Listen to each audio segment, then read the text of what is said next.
One example I'd like to share with your listeners is Yes. with ginger. When we were developing an organic ginger, chewable ginger product, we ended up testing, I think it was like 24 raw materials that were all sold as organic ginger. And unfortunately, we ended up finding the presence of many pesticides that were well above the allowable limits. And yet they were labeled as organic ginger, as I mentioned. So if a company isn't testing for these contaminants, they essentially just rely on the documentation from the supplier, and that's of course a bit of a slippery slope, as you can imagine.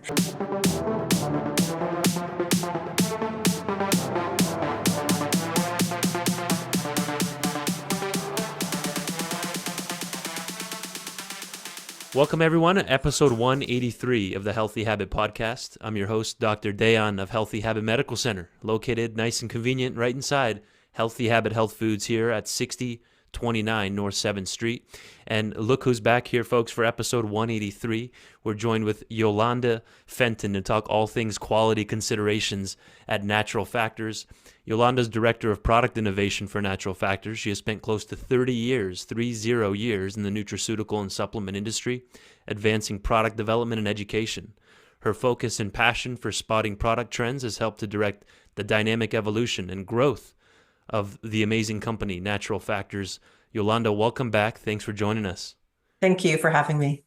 And folks, for the last episode with Yolanda, you just go to the search bar there under our YouTube channel or our Spotify channel and just type in Yolanda, Yolando.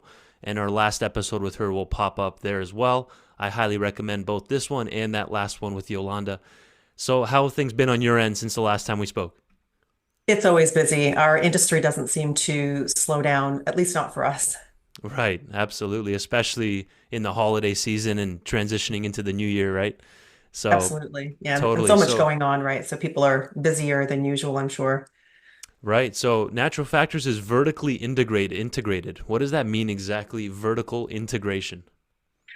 I mean, I guess I can best describe it as saying that our business strategy has always been to take ownership, like across multiple stages of our supply chain.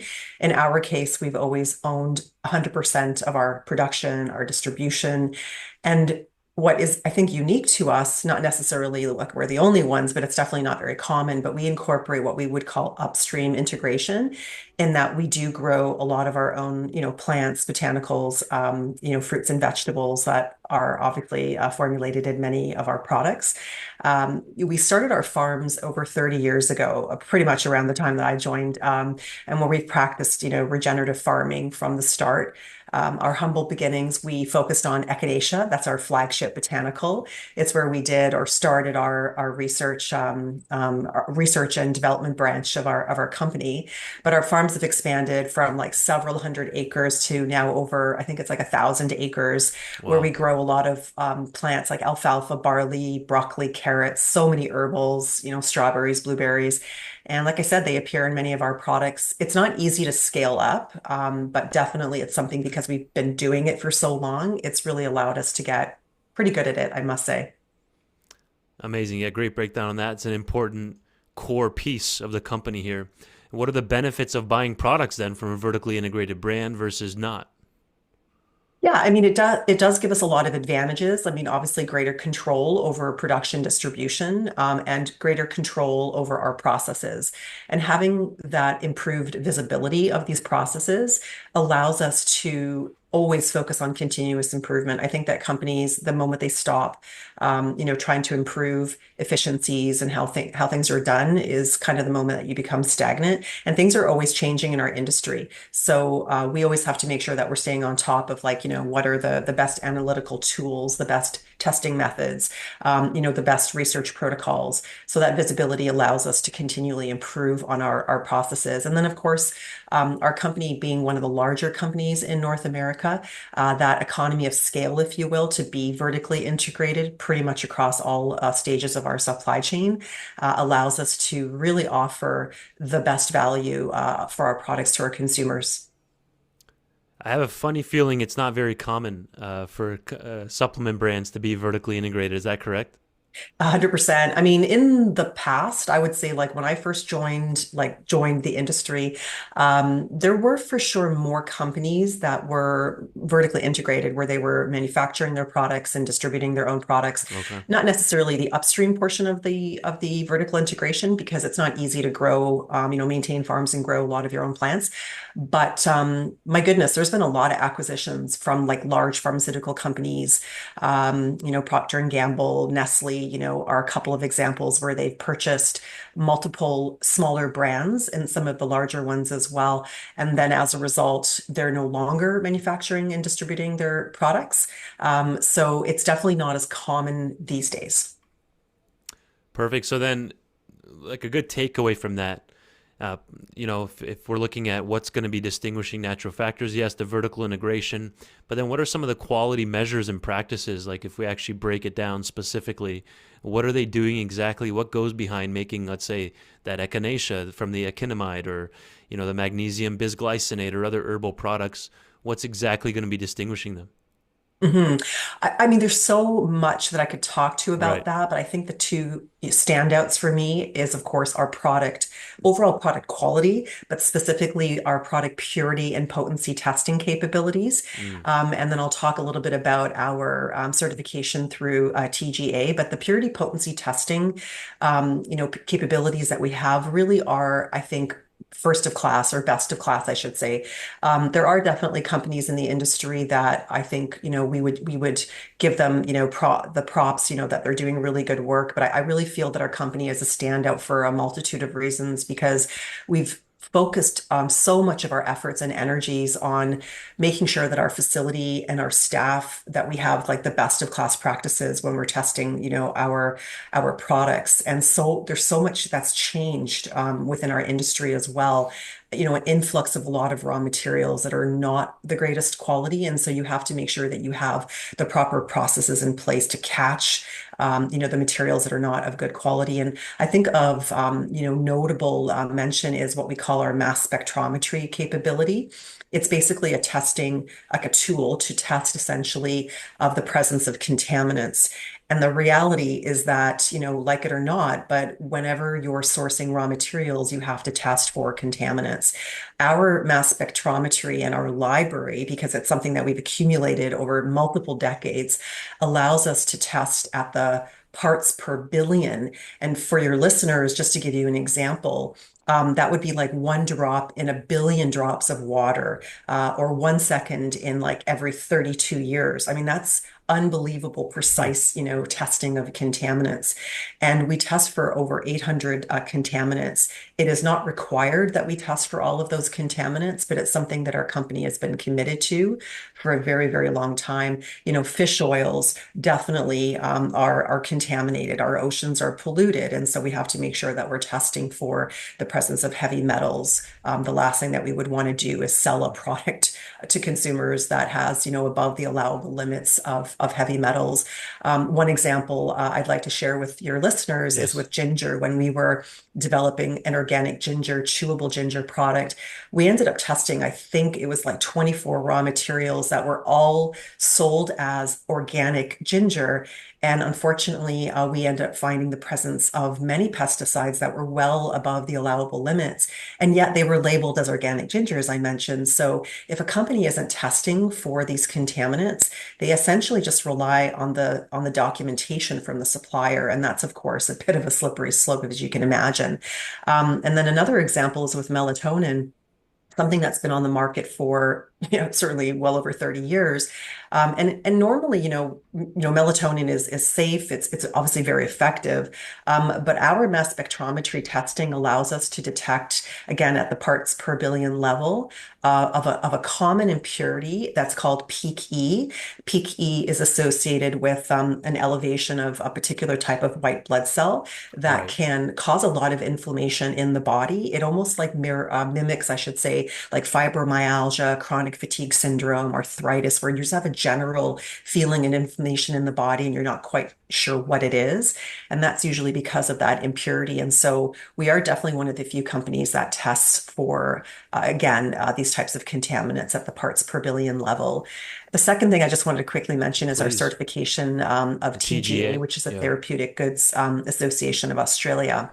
It's considered the highest, standard of certification in our industry, in the entirety of the global nutraceutical industry.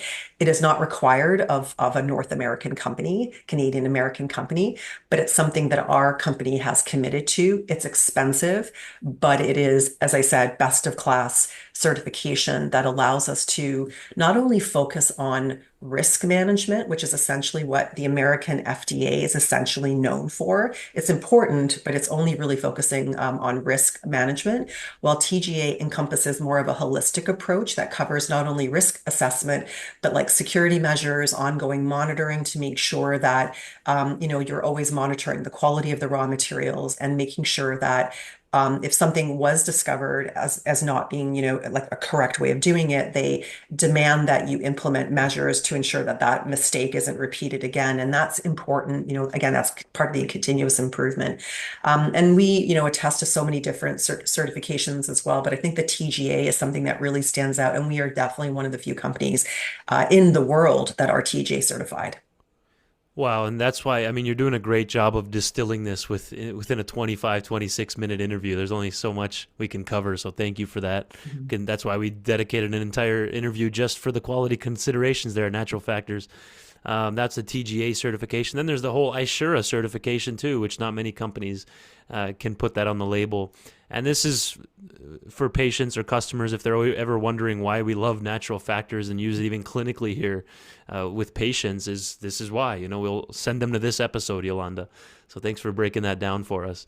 What are Mhm. the dangers of it's called, let me see, contract manufacturing is a technical word. We want to cover this buyer beware situation where people are like, oh, it's cheaper online. I found a 10 pack for what three would cost. You know what I mean? So tell us about this buyer beware situation. What's the issues and risks of getting from a contract manufacturer? Tell us about that. Yeah, I mean, contract manufacturing as a whole is generally okay. There are definitely, good quality contract manufacturers that are out there. Unfortunately, there are also a lot of bad contract manufacturers out there. They cut corners. Right. It's poorly regulated as a whole. In the US, I hate to say. I mean, especially comparative to Canada and certainly, compared to Australia, where the standards are definitely higher in terms of overall quality control measures. Right. So I think the number one thing that we would be concerned about through contract manufacturing is the overall quality.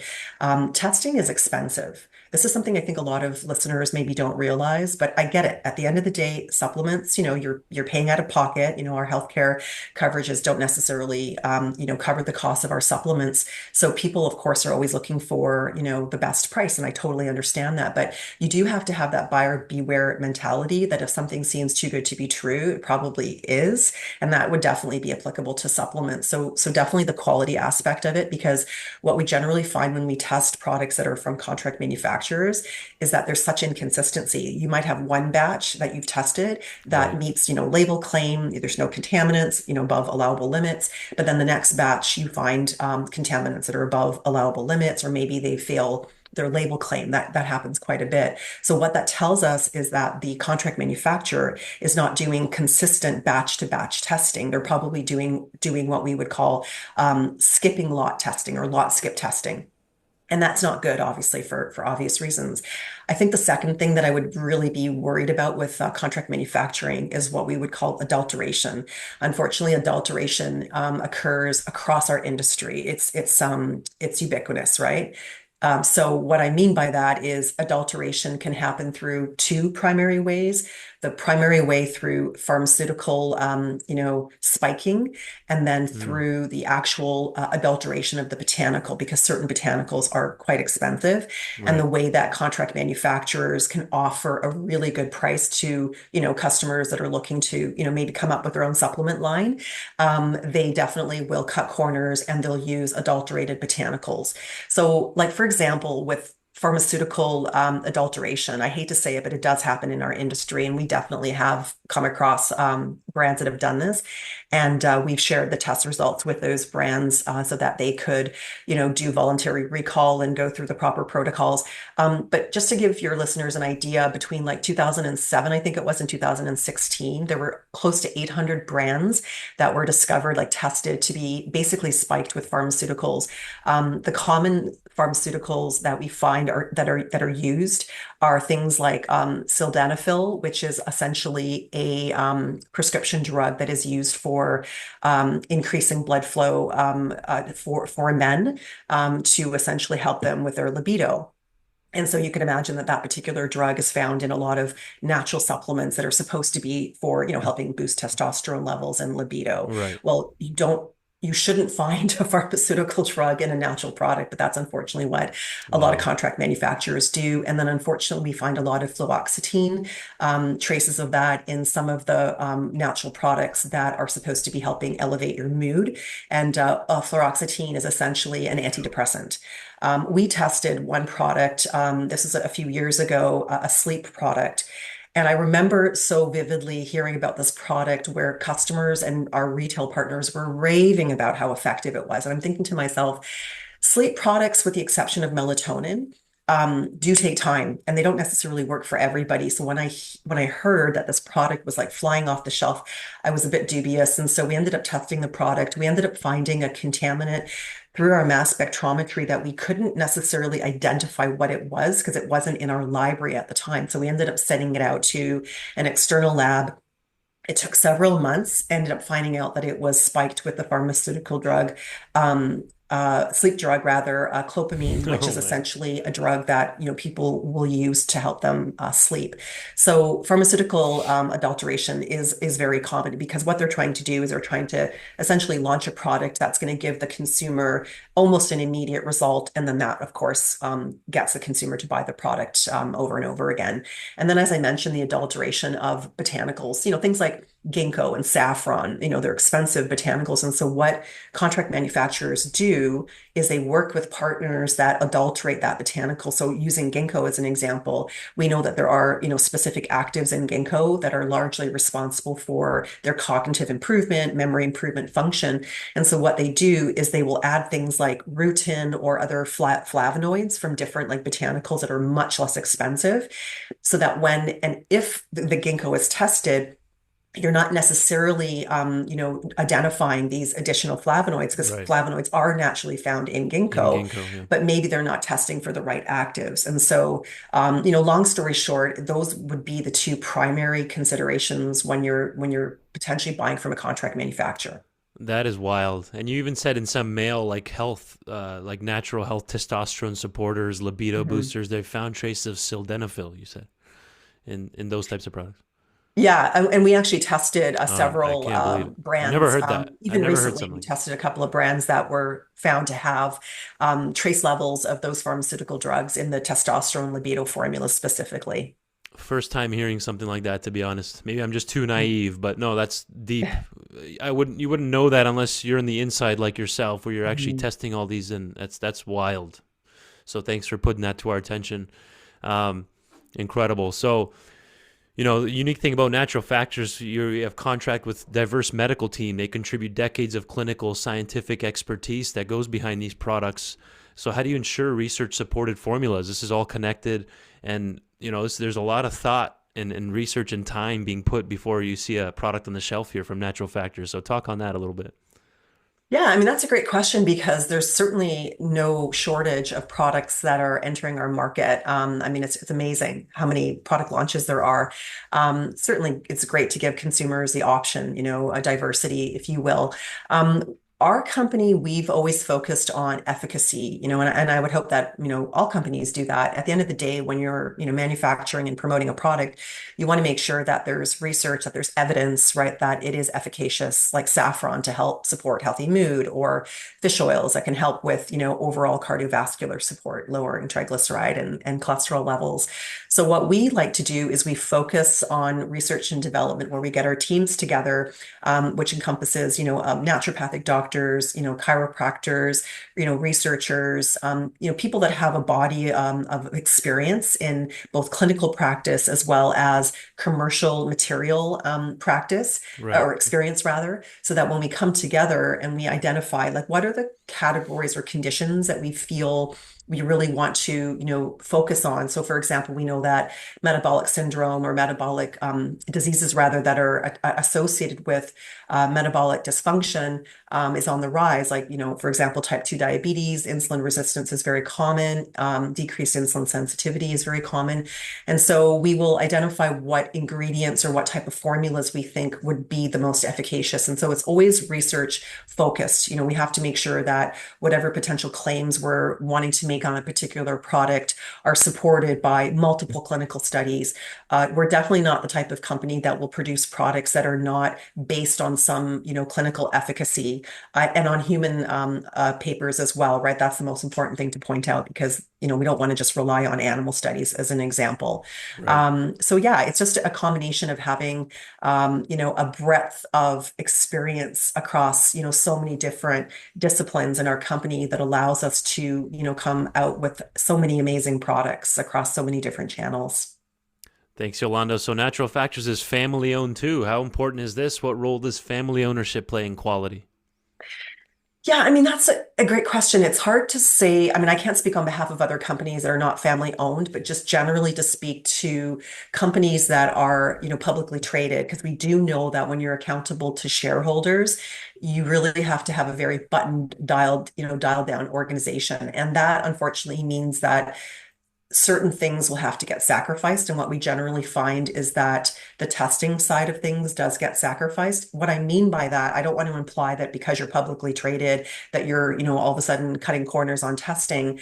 But there are some additional things that you can do that are not required that really do result, I believe, in value added, assurance to the consumer that are using our products. And that's what we do. So I can only speak, to our company, a family owned, since the very beginning. Our owner has dedicated so much time into always staying on top of the manufacturing facilities that we have, because we have multiple locations across Canada, US, Australia, staying on top of the best technologies that will, result in the most efficient ways of manufacturing our products. And on the testing side, I have honestly not seen any other company, and I visited a lot of companies across North America Yeah. where the owner put such emphasis on making sure that we're on top of the best practices when it comes to, testing analytics methodology so that we can properly identify, contaminants because there are so many new contaminants that enter, the environment that we don't have in our library. And we want to make sure that we're always staying on top of that. Again, that's just the reality of our world, right? Where we do have a very polluted world and we have to just stay on top of, identifying, right, purity, potency. So that commitment, I think, is quite unique to our company. And the other part of it that I would say being family owned, that may not necessarily be a direct advantage to the consumer, but I can only speak on behalf being an employee of this company, is just the Right. way that the overall company culture is when you're family owned. It's just such a better environment. Right. it's not so corporate cutthroat, if that makes sense. Yeah, that's probably what I would say to the advantages of being a family owned business. Yeah, that makes sense. It's inevitable. You're going to just care for it more. I mean, it just has to Absolutely. most of the time, at least. So, for those who don't know, Natural Factors is a Canadian company. You can literally see product of Canada on a lot of the labels, if not all the labels. So, what would be some of the differences in standards in Canada and the US? I know you mentioned the TGA Mhm. certification a little bit. Maybe we can weave that in here. Yeah, but tell us about the difference there across the border. Yeah, so we have manufacturing facilities. Like being a Canadian company, our main manufacturing facilities are in Canada in Vancouver. But we have, a gold, LEED certified gold standard building in manufacturing facility rather in Washington. Oh, And, the main reason why we made that investment, I mean, we've had that facility for a very, very long time, is that it was just essentially, allowing us to have, a better, more efficient distribution in the US market. So we really kind of consider ourselves like a North American company, right? Because we've right. got, a good number of employees in both Canada and US facilities. The key difference, however, between how you bring a product to market in Canada and how you bring a product to market in the US is quite different. In Canada, you have to have, it's mandatory, pre-market authorization. And what that means is if you want to sell a product, doesn't matter what it is, you have to go through Health Canada's what's called NNHPID, which is essentially the branch of the government of Canada that deals with nutraceuticals. And you have to apply through a different like classification system. So class one, two, and three. And the class one, two, and three essentially speaks to like the complexity of the formula. The more ingredients, the more complex the formula, it falls into what we would call class three.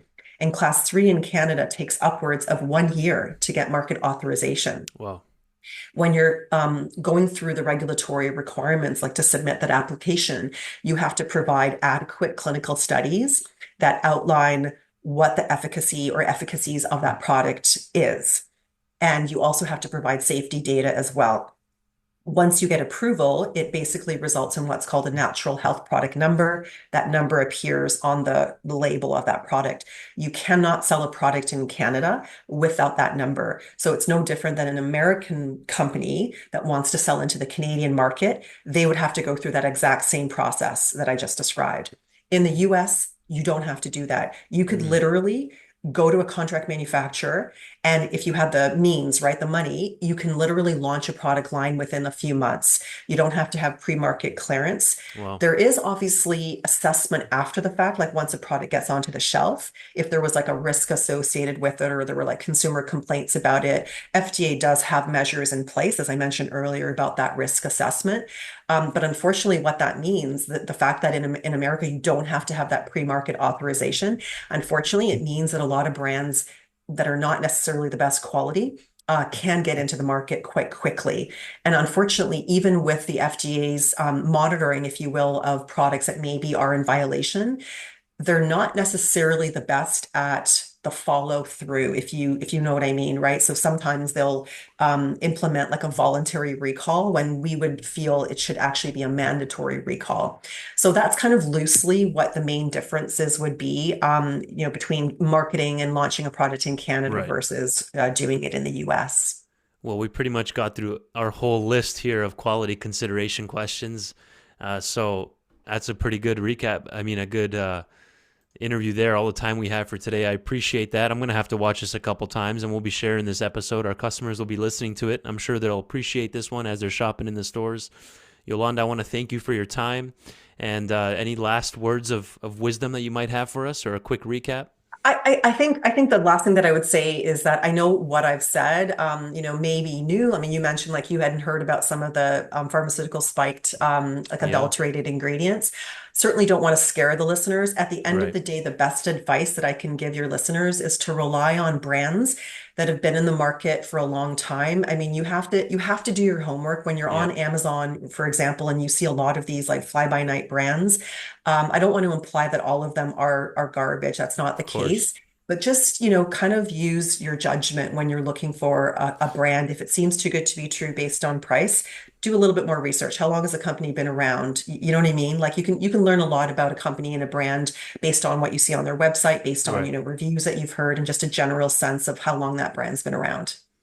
Well, thank you for your time. Thanks for coming on for episode 183, Yolanda, and naturalfactors.com, folks, naturalfactors.com. Thank you again. Thank you.